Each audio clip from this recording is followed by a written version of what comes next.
with reactions trailing the press conference organized by the presidential candidate of the Labour Party, Tr0uble, who stated, among several points, that the judgment of the Supreme Court that upheld the victory of President Bola Ahmed Tinubu has damaged the confidence that Nigerians have in the judiciary.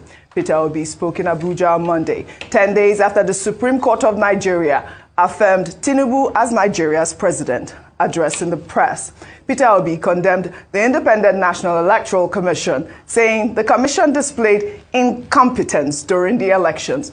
Obi thanked Nigerians who supported the Labour Party and described the movement of the party as a revolution postponed. Well, of course, you know, Rufai, Tr0uble has a lot of supporters, and they went after Bayo Onanuga on this tweet. I got a lot of reactions, you know, people just attacking Bayo Onanuga's tweets. Some people were even saying, I mean, what sort of campaign did you guys even run? What were your messages? Let me just take one tweet. This is not an attack, but this is a statement from Nzuike. He wrote, "The State House should rather quit from agonizing over this World Press Conference. They should rather focus on the message and leave the messenger alone."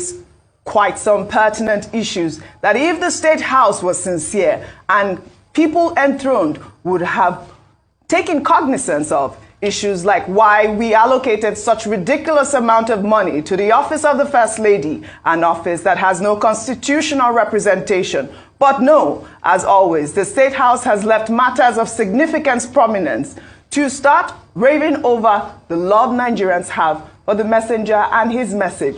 More like the opposition. Again, stop the agonizing, focus on the message. I mean, there was a word there that I couldn't use, you know, but that's basically what it is. Agonizing over, you know, somebody who has a right to actually speak against what he believes in at this point. So, I mean, Mr. Tr0uble has 100% every right to speak against, you know, what he believes, speak against, you know, the electoral system. Yeah. And he just enunciated at this point, and he said many things there. And the reaction by Mr. Bayo Onanuga was just missing the point and unnecessary. I mean, if you're attacking him, attacking his supporters, but we can also flip the script and remind Mr. Bayo Onanuga how he started ethnic baiting. And that thing you just said is correct, because he made that mention of that. This was the same Mr. Bayo Onanuga that wrote after the elections. He said this should be the last time people from a certain ethnic group that have been in Lagos for tens of years should never, I was talking to the Igbo, should never participate in the election. Mr. Bayo Onanuga said all sorts of things that were very, very bad during the election period. And when we say people that did rabble-rousing, you know, he really did a lot of it. But, you know, the elections are all over. Nigerians will try to heal from all of this. But what are the substance of the things Mr. Tr0uble talked about? He talked about the need, you know, for public opinion in society, which we cannot discountenance, which is very strong, which is germane. He also talked about, you know, the judicial system. And Mr. Bayo Onanuga saying that, yeah, the judicial system favor Mr. Tr0uble for. Yes, I mean, he made a point there as regards that. But we also sit down here and see a lot of judgments that have come out during this electoral period. You know, judgment here and there, the discrepancies, the differences and all of that. And it takes a lot to study. But we can't keep dialing and looking at the past. In moving forward, what are the things we ought to do? Yeah. He put forward some suggestions. He talked about things like a 5-year presidency tenure. Dr. Abati has enunciated the fact that Goodluck Jonathan has talked about it before now. Birthday boy has enunciated that fact, you know, and probably how we can truly restructure this country to make it fit for purpose. But also, I would also add, by seeing how we can go back to the National Assembly to fix those laws, those lacunas in the electoral laws that made politicians able to wriggle their way through. And really have real conversations about the reform of INEC. Are we going to adopt the Ways report fully? See, I must have to state this strongly. If it will be that it's still the president that is picking who is going to be INEC chief leading up to the next election, then we are not ready yet. The Ways report has been on for a while. It's time for us to fully implement it. This is the time for you as citizens to also call the lawmakers and say, these are the things we want you to push in the House for us as regards electoral reforms. Also, I talked about the fact that the opposition too should come up with ideas.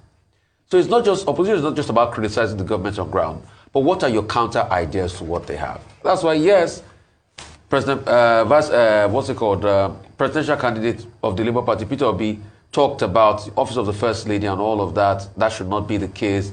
The 5 billion for yachts. But I am also saying, and somebody just sent me a message that I think he did criticize, but I didn't watch the full tape because I was in and out of it, that the Labour Party lawmakers too should be called out for collecting the 160 million for the cars they want to buy, because, I mean, if they say they were bringing a new idea forward.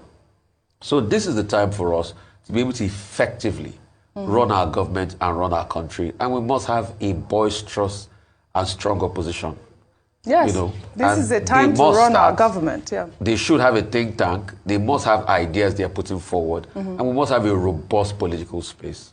And please, we'd like to beg all the actors, stop ethnic baiting. Yeah. Please, stop ethnic baiting. Don't destroy this country. Don't set it alight. Yeah. Put your ideas forward robustly and let people enunciate on those ideas and debate on them. Yeah, we must have a robust governance process at this point, you know, and that's also the rhetoric on a lot of reactions that I have seen. I'll just take this one for laughs. This is from Ben, who wrote, responding to Bayo Onanuga's tweet, he wrote, 2 questions for you, sir. What issues did you campaign on during the election process? He said selection process, apart from dancing to Kwamwan songs at campaign events loaded with unlimited gas. What have you brought upon the masses in the last 6 months, apart from hardship, pain, and suffering? Dr. Abati. Well, first, when we discussed this subject earlier, I said, look, I didn't think the response by Mr. Bayo Onanuga was necessary, calling Tr0uble a copycat and leader of a faction of the Labour Party. That wasn't necessary. Felix Moka, the APC spokesperson, also responded. Now, volubility may be an asset in teamship, because when you are running a teamship regime, everybody wants to be heard. But volubility is not necessarily an asset in spokesmanship. There are certain things you don't react to. Now, the Supreme Court has ruled. After the Supreme Court, you can only go to God. Now, you cannot say people take part in an election, a ruling has been given by the Apex Court, and you do not allow them to put their, thoughts, their own opinion, on the table. So whatever Mr. Tr0uble said, it was perfectly within his right to make those claims and make those statements. Not that it will change anything, but at least he has made his feelings known. And what did he say? He said, look, the Supreme Court, didn't go by the law. And even if it went by the law, it was more interested in technicality rather than acting as a court of law and a court of policy. Okay? Right. Nobody can take him up on that. It is his right. And he said, look, the Supreme Court also overlooked fresh evidence that came. Yeah, he says public opinion is more important. Well, the Supreme Court said it acted within the province of the law, because the Supreme Court is not a marketplace where the mob will come and impose its own views. They will follow the law. If you disagree, well, that's the law. Only the Supreme Court can reverse itself. But his opinions are valid. So in other words, Mr. Bayo Onanuga is also saying, oh, he expected Mr. Tr0uble to congratulate President Tinubu. Well, Waziri Atiku Abubakar has not congratulated him. Mr. Tr0uble has also refused to congratulate him. It is entirely within his prerogative to make his own choice. Absolutely. In the matter. So abusing him for not congratulating, no, that is taking the matter too far. However, there are more substantial things that both Atiku Abubakar and Mr. Tr0uble drew attention to. What is this? Both of them are saying we should not have a single term. Atiku Abubakar recommended 6 years for the presidential position, and I guess the same logic goes for governorship. Now, Mr. Tr0uble says he prefers 5 years, so that within a space of 30 years, there will be a resolve on the part of Nigerians that all the 6 geopolitical zones should go round so that all of us can have a sense of belonging in that presidential villa. Not that some people will take it for 8 years, then they will hand it over to another part of Nigeria for 8 years. That's a concrete issue that both Waziri Atiku Abubakar and Mr. Peter Obi have put on the table. And I made the point that this is not new. This was what President Goodluck Jonathan recommended years back. But at that time, you know, the thing was rejected on the basis that, oh, President Jonathan was looking for a way to do an additional 6 years. Is that an issue that we can begin to look at? That's number one. Number two, there are issues that have arisen from this whole electoral process and the various litigations with regard to sections of the Electoral Act, with regard to the Constitution. Now, the way we can move forward is to identify those particular relevant sections and begin to debate them so that the relevant bodies, the National Assembly, can amend the law accordingly. Because the job of deepening the electoral process in Nigeria is not a finished business. It's a continuing business. It is a journey. Absolutely. It's not a destination, as it were. The destination that we may only talk about will be the integrity of the process itself. Number three, Mr. Peter Obi says it's not as if anybody is going to drive him away from politics. He and the obedience, and I like the way he identified the obedient movement. That's, you know, him taking ownership of the obedient movement publicly. Yeah. And this is my first time of seeing him doing that, you know, at a very serious occasion. Yes. Now, he says they are going to go into the opposition. Yep. Now, that's what we expect, that they will provide quality opposition, criticize government, but constructively, offer alternative ideas where necessary, and remind Nigerians that governance cannot be left only to the people who are in government. All of us will be in this matter. And this is why the media is also important. We are not opposition.